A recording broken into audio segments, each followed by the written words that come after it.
남부 이제 거대한 대륙입니다. 대륙. 그 얼음이 다 녹는다 그러면 전 세계 바다가 한 60m 올라옵니다.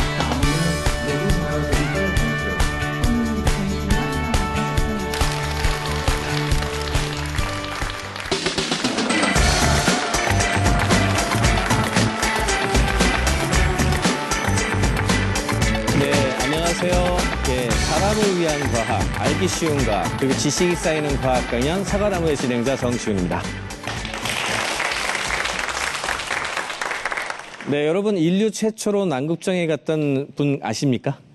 아문센이라는 분이죠. 아문센이라는 분이 남극에 간 게 1911년입니다. 그러니까 이제 100년이 지났는데요.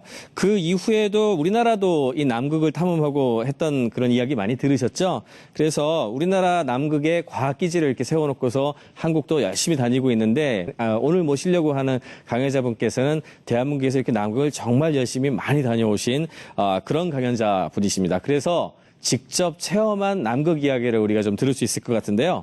오늘 강연자 어떤 분일까요?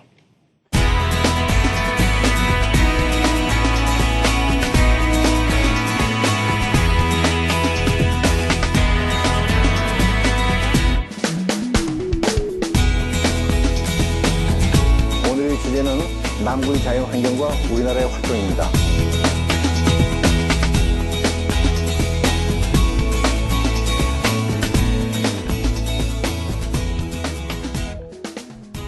네, 오늘 강연을 해주실 장승근 박사님을 모시겠습니다.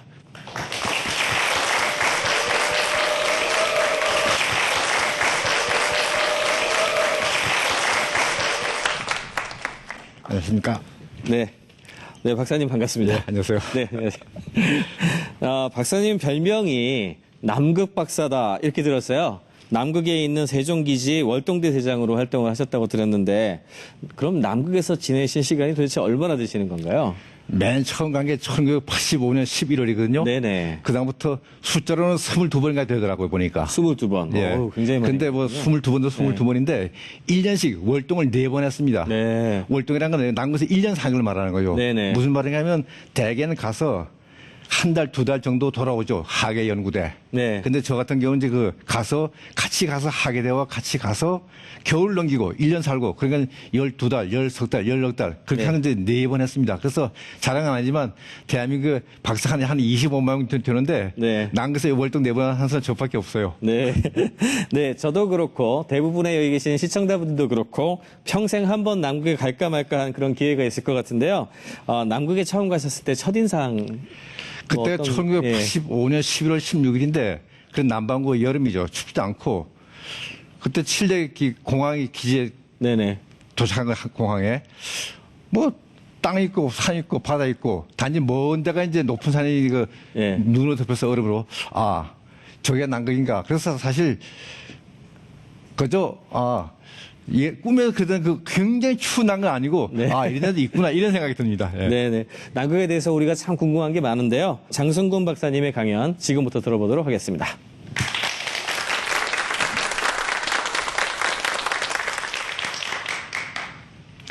남극은 이제 거대한 대륙입니다. 대륙. 땅입니다. 땅. 그냥 쉽게 말씀드리면은 뭐 우리가 생각할 때 강이 있고 바다 있고 나무가 있고 풀 있고 이런 건 아니고 거대한 땅인데 그게 거의가 다 어떤 책은 98%, 어떤 책은 99.6%, 99.7% 거의가 다가 평균 두께 2160m. 2160m 얼마 두께가 상상해 보세요. 한라산이 1950m입니다. 그것보다 210m 더 높아요. 거의가 다 덮여 있는 거죠. 만약에 그 얼음이 다 녹는다 그러면 전 세계 바다가 한 60m 올라옵니다. 물론 그래는 없겠지만요. 근데 이제 거기에 생물이 살고 식물도 있고 동물도 있고 또 인간도 들어가죠. 원래 남극 원주민이 없지만요. 자, 남극에 이제 우선 나무는 없습니다. 우리가 말하는 나무는 없습니다. 꽃피는 식물은 딱 두 종이 있습니다. 왼쪽에서 남극 좀새풀이라는 이 잔디계통 풀이고요. 오른쪽이 남극 개미자리. 지금 저건 사실 씨가 맺혀서 까맣게 보이는데 꽃은 하얗습니다.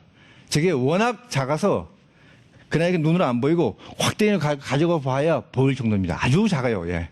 그리고 대부분의 식물은 지류, 이끼 그런 거죠. 그러니까 지금 가운데 보이는 누런 거는 이제 지류 같은 거나 그런 거 되겠습니다.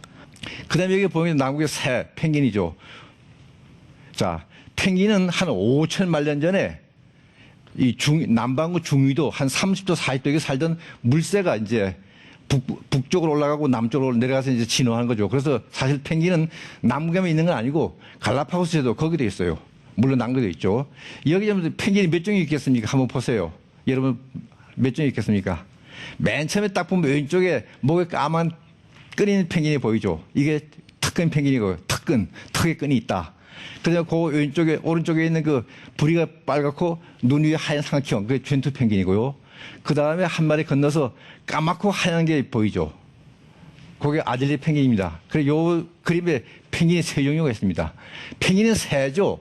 새입니다. 새라는 모르는 사람이 있어요.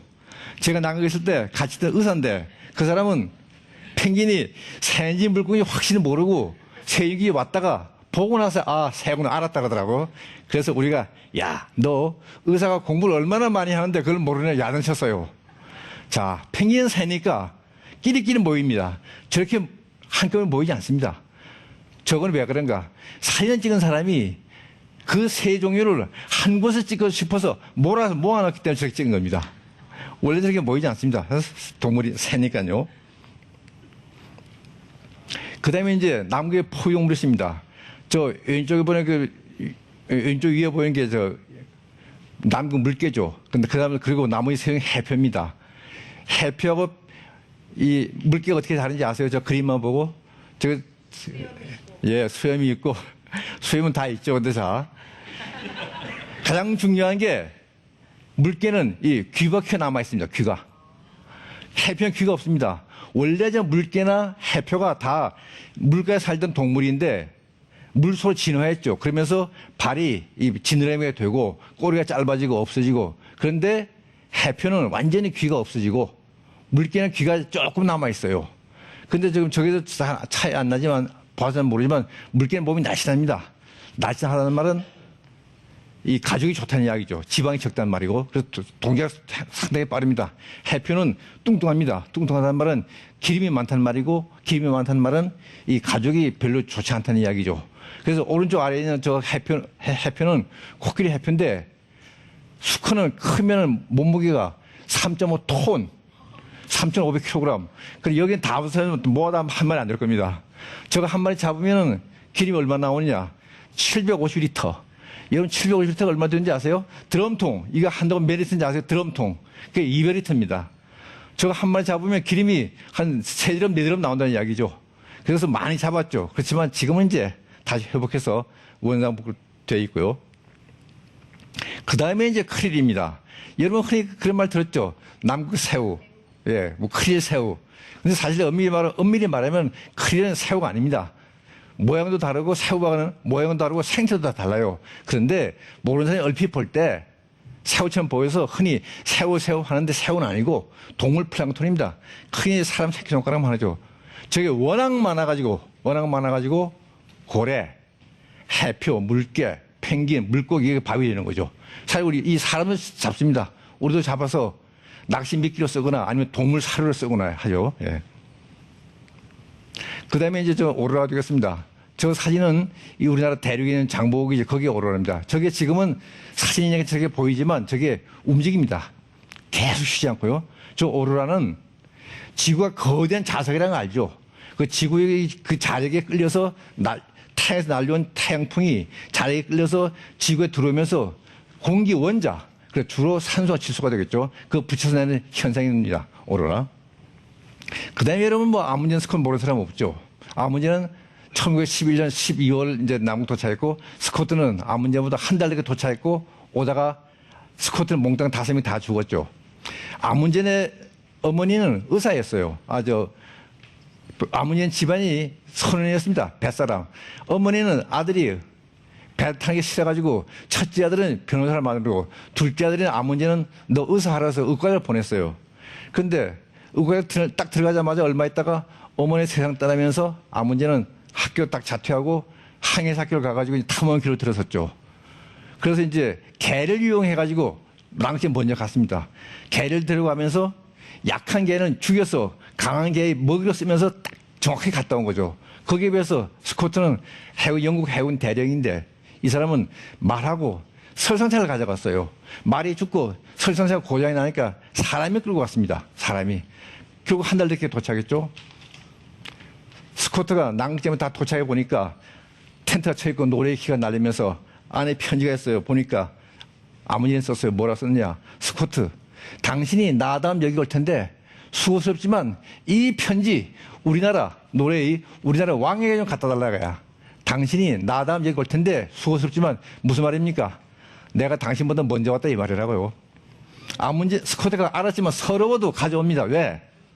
혹시 아문제 팀이 가다가 몽땅 죽으면은 극점에 왔다는 걸 자기밖에 아는 사람이 없으니까. 또 반대로 만약에 자기네가 몽땅 죽으면은 자기네가 극점에 왔다는 걸 아는 사람이 아무도 없으니까. 그래서 가지고 오죠.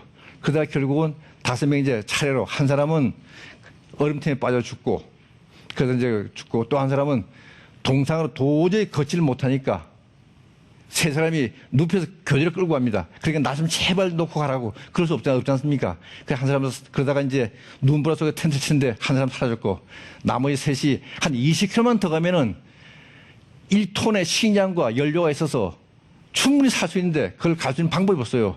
밖에 눈보라고 기름 한 방 없고 먹을 거 하나 없고 결국 이제 세 사람이 이제 편지 쓰고 이제 결국 누워 있다가 한 거죠.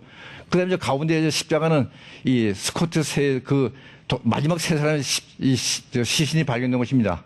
그때 그 카메라에서 필름 현상한 게 그 오른쪽 위에 보면은 스코트 팀 5명의 그런 사진이죠. 결국은 이제 세 사람을 다 떠난 거죠. 저 무덤은 지금은 없습니다. 저건 그때 1912년 때 이야기고 지금은 저기 천천히 북쪽으로 가면서 이제 땅으로 이제 이 바다로 들어가죠. 예.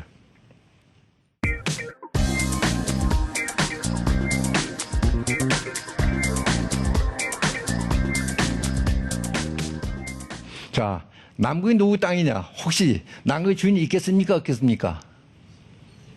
있을 것 같아요? 없을 것 같아요? 자, 남극이 1819년에 발견된 다음에 거대한 남극이 얼마나 거대하나?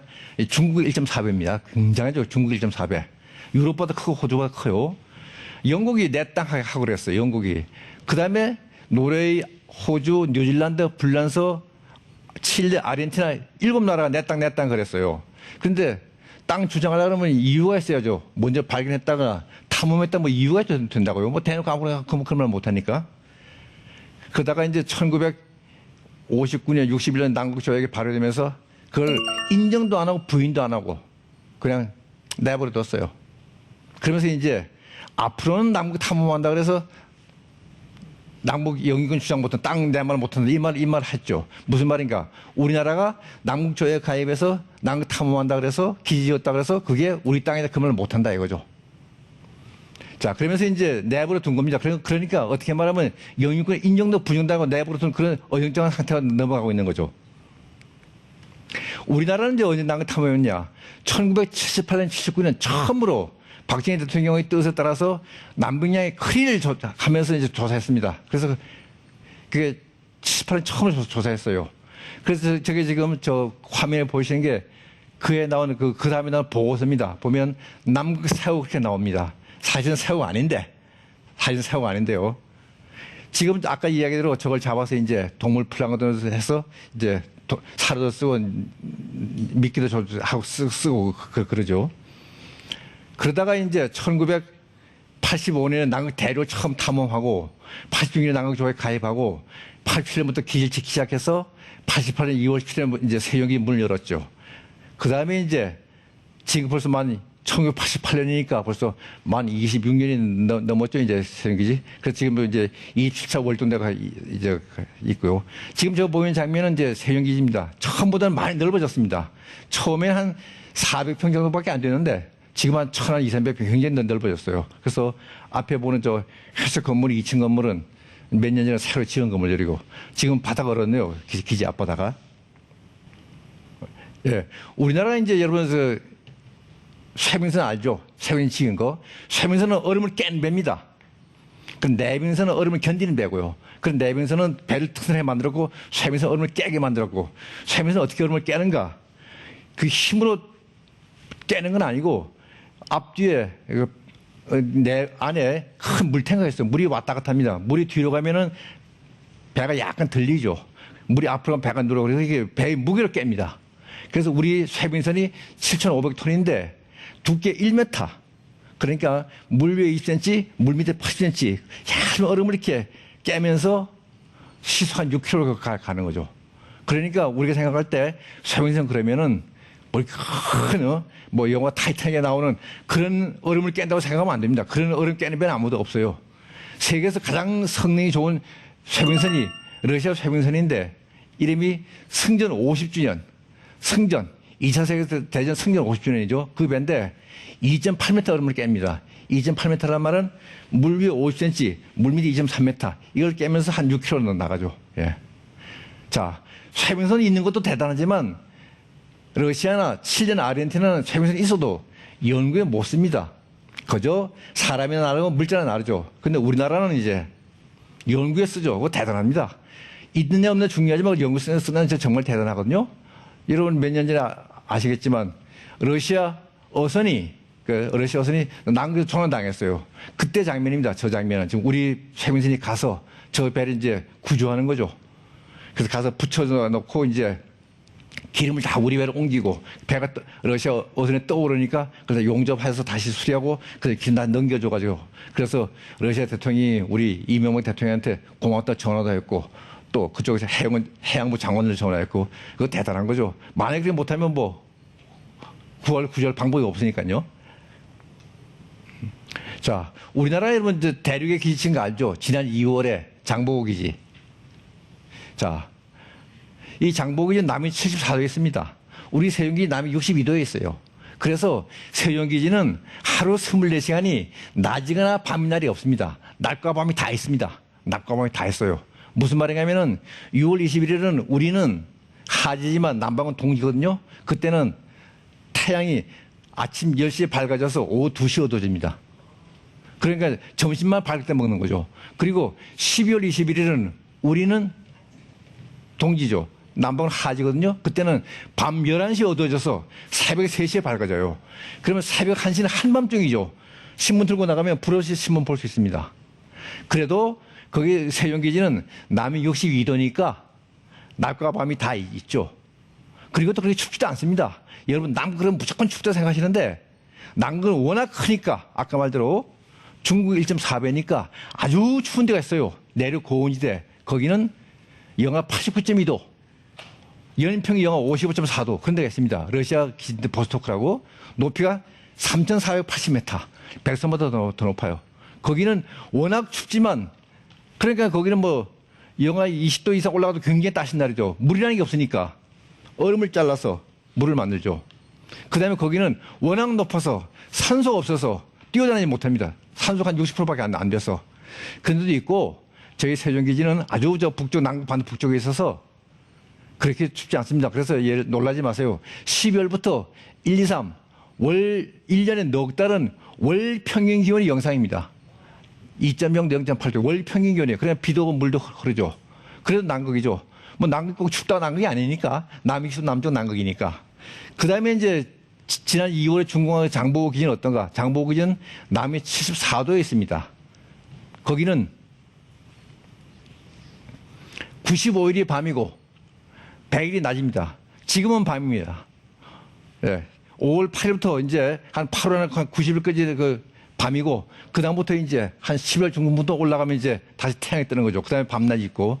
그러니까 우리가 상상할 수 있는 그런 시대는 안 거죠. 그렇게 해서 내려가서 드디어 예를 들면 남이 90도에 가면은 60일이 6달이 밤 6달이 낮 그렇게 되는 거죠. 그래서 이 남극의 대륙이 지금 대단한 겁니다. 이제 우리의 희망은 뭐가 있는가? 이제 남극 대륙이 지금 해안에 있으니까 다음에 이제 대륙 안에 들어가서 얼음 속 위에 기지를 지어야죠. 그래서 얼음을 파내야겠죠. 남극 얼음은 굉장히 중요합니다. 왜 중요하냐? 우리는 물이 얼면 얼음이 되지만 남극은 물이 어는 게 아니고 눈이 다져진 겁니다. 남극에 있는 얼음, 눈이 다져진 거. 그럼 눈이 쌓였을 때 공기 있겠죠? 그 공기가 요새 공기가 옛날 공기인 거죠. 그러니까 무슨 말인가? 만약에 50만 년 전 얼음이다. 그러면 그 속에 공기는 요새 공기가 아니고 50만 년 전 공기인 거죠. 그걸 조사해 보면은 그때의 온도를 알 수 있어요. 기후를 알 수 있어요. 그래서 굉장히 중요한 겁니다. 그래서 이제 우리도 앞으로 이제 대륙기지, 장보기지 오래 준공했지만 앞으로 뭐 늦어도 10년 내는 남북 내륙에 진출해서 내륙기를 지어야 되겠죠. 그렇게 되면 좀 더 우리 연구할 수 있는 분야가 넓어지게 되겠습니다. 예.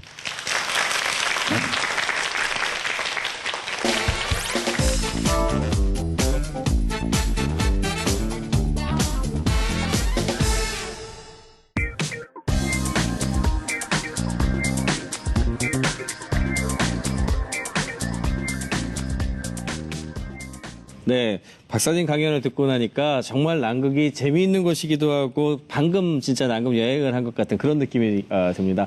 제가 먼저 질문을 드리고 싶지만 어떻게 보자면 오늘 같은 경우에는 진짜 방청객 여러분들께서 바로 질문을 드릴 게 굉장히 많으실 것 같아요. 그래서 바로 방청객 질문을 좀 받도록 하겠습니다. 질문해 주실 분 계십니까? 네, 박사님 강연 굉장히 재밌게 잘 들었고요. 또 이제 박사님께서 남극 체험을 처음 하신 지 벌써 20년이 지났다고 들었는데 또 여름철만 되면 뉴스거리에 보면은 뭐 북극의 얼음이 얼마만큼 녹았다, 이만큼 녹았다, 뭐 지구 온난화의 뭐 속도가 더 빨라지고 있다 이렇게 북극에 관한 뭐 북극의 얼음이 녹는 그런 기사는 많이 보이는데 남극에 대해서는 그렇게 많이 보이지가 않거든요. 제가 1995년 세 번째 월동할 때 저희가 2월 17일 세종기 준공 기념일이니까 하루 이제 기념식하고 우리 대원들 같이 그 뒷산에 가서 얼음 밑으로 이게 지나갔어요. 얼음 밑으로. 네. 그런데 지금은 그 얼음이 완전히 다 녹아서 완전 땅으로 골짜기로 돼 있어요. 같은 날짜인데도요? 네. 벌써 1995년이니까 한 20년 안 됐는데. 그리고 벌써 몇 년 전에 그렇게 됐고요. 그 다음에 이 세종기지에 보면 이 북동쪽에 보면 뭐 빙벽이 있습니다. 빙벽이란 말은 뭔가 하면 얼음이 천천히 흘러내려와서 무너지는데 옛날에 추울 때는 여기가 와서 무너졌는데 지금은 기온이 올라가고 더우니까 이게 자꾸만 여기 못 오고 여기서 무너지니까 이게 자꾸 후퇴합니다. 예. 그리고 세종기지는 10년마다 기온이 0.6도씩 올라가요. 10년마다 0.6도씩. 그렇기 때문에 이제 확실히 더운 게 기지 느껴질 수 있어요. 예. 네, 그러면 어떻게 보면은 거기에 가셔서 보셔서 그런지 저희가 느끼는 것보다 지난 20년 동안 온난화 진행되는 건 그 어느 곳보다 명확하게 볼 수 있는 그렇죠. 곳이거든요. 예. 거기 매년 남극 반도는 남극에서도 온난화가 가장 빨리 진행된 것 중에 한 곳이니까요. 네네. 예. 뭐 혹시 이건 뭐 연달아 비슷한 관련된 질문일지도 모르겠는데요. 거기에 그 아까 전에 동물들 재밌는 동물들 예쁜 동물들 많이 보여주셨는데 그 온난화 때문에 그 동물들도 이렇게 그렇죠. 변한다든지 예. 이런 게 좀 있었나요? 좋은 질문입니다. 예를 들면 그 펭귄 중에 그 킹 펭귄이라고 했어요. 킹 펭귄. 그 황제 펭귄이랑 비슷하게 생긴 건데 원래 그거는 남극이 아닌 남극 바로 북쪽 안 한 거겠어요. 네. 근데 이제 더워지니까 그게 우리 기억이 내려옵니다. 그 다음에 유럽 참새. 그 참새 생긴 이게 반도까지 와요. 아. 그러니까 하면은 더 남쪽에 황제 펭귄은 이제 안 옵니다. 사라집니다. 그러니까 이제 점점 따뜻해지니까 따뜻한 데서 한 동물 자꾸 내려오고 추운 데서 한 동물 자꾸 후퇴 없어지는 그런 식이 되는 거죠. 아, 걔네들이 이렇게 서로 움직이는 거예요. 예, 그럼요. 그 눈에 보여요. 예. 아, 그렇군요.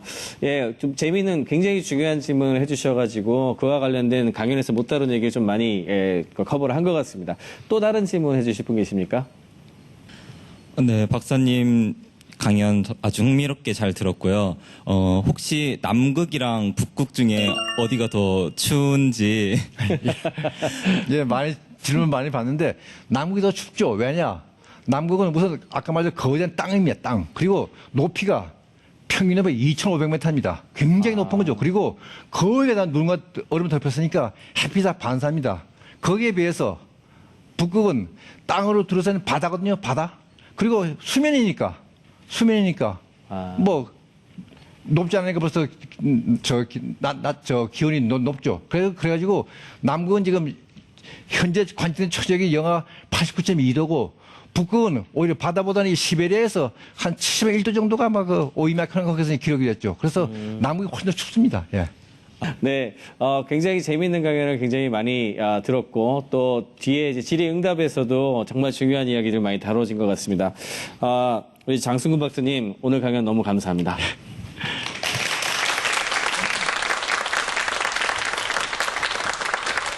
네, 지금까지 장승근 박사님께서 하신 남극에 대한 흥미로운 강연을 들어봤습니다. 여러 가지 내용들이 기억에 남지만 전 개인적으로 그 남극 점에 먼저 가기 위해서 치열하게 경쟁했던 아문센과 스콧에 대한 어떤 이야기가 굉장히 기억에 많이 남습니다. 이 두 산하에 대한 이야기죠. 어떻게 보자면 이런 남극의 탐험을 가능하게 했던 것들도 스콧과 아문센과 같은 위대한 도전 정신이 아니었나 이런 생각이 들고요. 바로 이런 힘이 바로 인류의 역사를 발전시키는 원동력이 아닌가 그렇게 생각이 됩니다. 톡톡 튀고 아삭한 과학 강연 사과나무. 저는 다음 시간에 다시 찾아뵙겠습니다.